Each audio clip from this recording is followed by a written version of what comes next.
미국 AP통신이 푸틴 러시아 대통령의 말을 인용하여 러시아가 코로나 바이러스 백신을 세계 최초로 개발하였다고 전했습니다. 러시아는 코로나 바이러스 백신을 공식적으로 등록하고 사용할 준비가 되었다고 선언한 최초의 국가가 되었습니다. 푸틴 대통령은 그의 두 딸 중 한 명은 이미 백신 접종을 받았다고 말했습니다. 그러나 러시아 국내외 과학자들은 일반적으로 수개월 동안 테스트를 지속하고 수천 명의 사람들이 참여하는 3단계 실험 이전에 백신 사용을 서두르면 역효과를 낼 수 있다고 경고했습니다.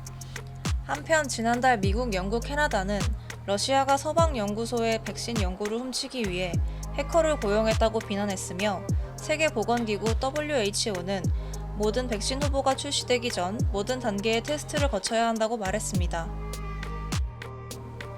레바논 시위대가 베이루트를 점령하면서 각 정부 부처가 습격을 당했다고 CNN이 보도했습니다.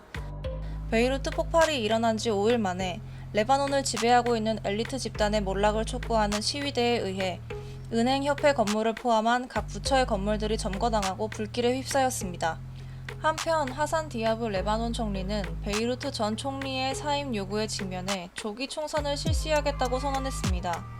디아브 총리는 조기 선거를 요구할 수 있도록 법을 도입할 것이며 주요 정당이 합의에 도달할 때까지 2달 동안 정부에 머물 것이라고 말했습니다. 한편 이번 사건으로 일부 고위공직자와 5명의 국회의원이 사퇴하였으며 레바논 당국은 이번 폭발과 관련해 레바논 세관장, 베이루트 항구 사무소장 2명, 전 세관장 1명 등 총 16명을 구금했습니다. 7일 저녁 백악관 앞에서 총격 사건이 발생해 트럼프 미국 대통령이 긴급 대피했다고 ABC 언론이 보도했습니다. 트럼프 대통령은 코로나 바이러스 대응 브리핑 중 백악관 앞 총격 사건이 발생하자 비밀 경호국의 경호로 백악관 직무실로 이동했으며 이후 브리핑룸으로 돌아온 뒤 백악관 밖에서 요원이 누군가를 총으로 쐈다고 기자들에게 말했습니다. 비밀 경호국에 따르면 용의자는 요원에게 다가가 흉기를 소지하고 있다며 옷에서 물체를 꺼내 총을 쏘려는 듯한 자세로 웅크렸고 이에 요원이 용의자를 제압했다고 말했습니다. 홍콩 언론계 거물 지미 라이가 홍콩 보안법 위반 혐의로 체포되었다고 영국 BBC가 보도했습니다.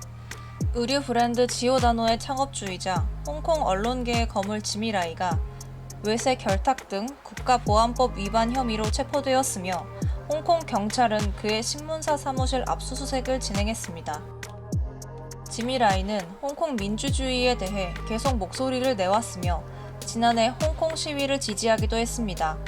앞서 지난 2월에도 불법 집회 참여와 협박 혐의로 기소됐지만 보석금을 내고 풀려났으며 중국 관영 매체의 황구시보는 지미 라이의 아들 2명과 그가 설립한 넥스트 디지털의 고위 간부 2명도 체포했다고 보도했습니다. 한편 홍콩 경찰은 페이스북을 통해 39세에서 72세의 남성 7명이 외세와의 유착 의혹 등의 혐의로 체포된 사실은 전했지만 지미 라이의 이름은 거론하지 않았습니다. 전 세계 신종 코로나 바이러스 감염자가 2천만 명에 이른다는 유로뉴스의 보도입니다. 존스 홉킨스 대학이 집계한 결과에 따르면 전 세계에서 확인된 코로나 바이러스 환자 수는 2천만 명에 이르며 세계보건기구 WHO는 검사 제한과 감염자 중에서 40%가 증상이 없다는 점을 감안할 때 실제 환자 수는 훨씬 더 많을 것으로 보고 있습니다. 전 세계 1,500만 감염자 수를 기록한 이후 미국, 인도, 브라질은 전체 사례의 거의 3분의 1을 차지하고 있습니다. 한편 WHO는 지금까지 발표된 모든 무작위 제어 실험에서 말라리아 치료제인 히드록시클로로킨이 코로나 바이러스에 대한 효과적인 치료법이 입증되지 않고 있다고 거듭 강조했습니다.